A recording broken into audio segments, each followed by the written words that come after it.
Welcome to the Type1Radio Lounge, broadcasting here on Type1Radio.com. I am Psonik.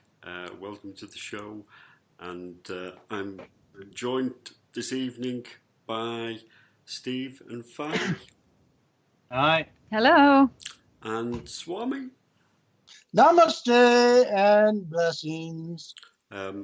Miles can't join us this evening, but well done for last week there, Miles. You did a sterling job. I taught you well. Yay!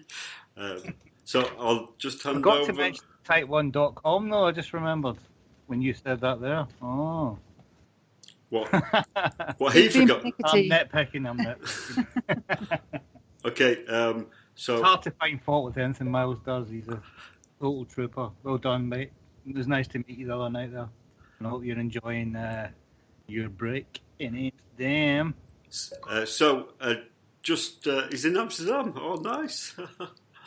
Top secret, by the way. Oh, sorry. I wondered why he was talking about time differences earlier. Yeah. Okay, so maybe you could tell us all about the Media on Trial event held in London by Froome Stockbore and Sheila Coombs. Tell us all about that. Well, we got there after being at the mercy of British transport trains. Absolutely dreadful. We set off with plenty of time because we were hoping to meet up with Miles for a bit of a, not an alcoholic drink, but some kind of drink, and just have a chat, just to chat and beforehand and all this. But we got there real late. We got there on time, but haven't left with plenty of time. We got there just in time, yeah. And when we got there, we found the church where the event was taking place, and it was absolutely stinking. And I thought, oh God, this doesn't smell like a holy smell. And true enough, it was who were they? One Syria UK they're called, which are they're pro-Assad. No, they're an anti-Assad. They're an anti-Assad sort of Syrian group based in Britain. Yeah. And they have done this before. They turned up around 4 p.m. in the afternoon when the event was due to start at 6:30 p.m. in the evening, and they asked the guys on the door if they could be let in to pray, to use the facilities to talk to God. And what they did was they sprayed some kind of stink bomb chemical around the place, and it absolutely was vile smelling stuff. Wow. Which was really bad. And Vanessa Bailey, who was one of the main speakers, and we've talked about her many times on the show, basically, told us this is a Zionist tactic whereupon, and I've actually seen one of her videos where Israelis have cleared people out of the West Bank and Gaza, and before they're allowed back into it, there's these big water cannons turn up and spray the area with what can only be described as skunk juice, so that when the people return to their homes, they are uninhabitable because of the smell.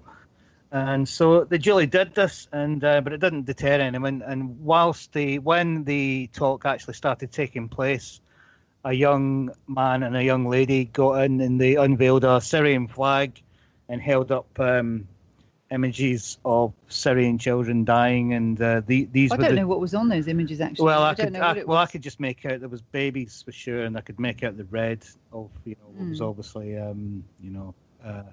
disturbing pictures of people.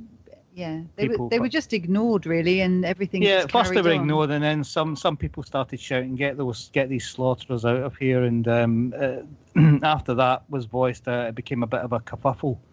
I mean, this is within the first 10 minutes of the event starting, which actually started late because of these smells and blah, blah, blah, sort of, whatever sort of measures were being taken. Miles, our friend, was actually put on, he was told to watch the fire alarms because this is another tactic they would use to sort of disrupt the evening, because obviously if the fire alarm goes off, the building has to be evacuated, and, the event would be, further delayed. And actually, Nick had the same problem. Psonik had the same problem when he went to the last talk that Vanessa did in London.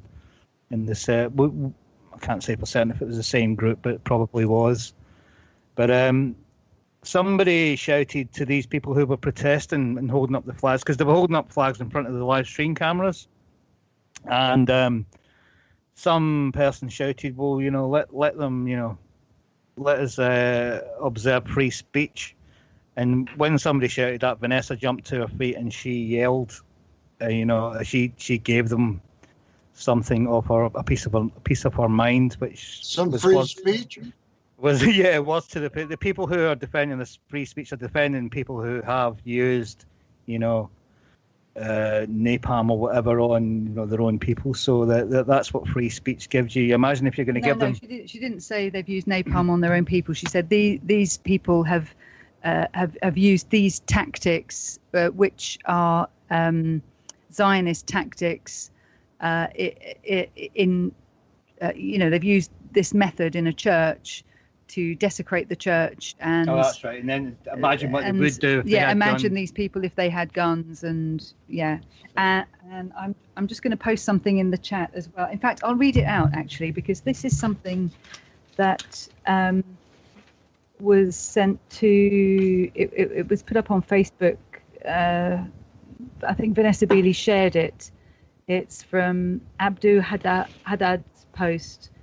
And it says, 2 days ago, a group of Syria's extremist supporters scammed their way into a church where the honest Vanessa Beeley and a group of loyal friends were going to lecture about the propaganda against Syria.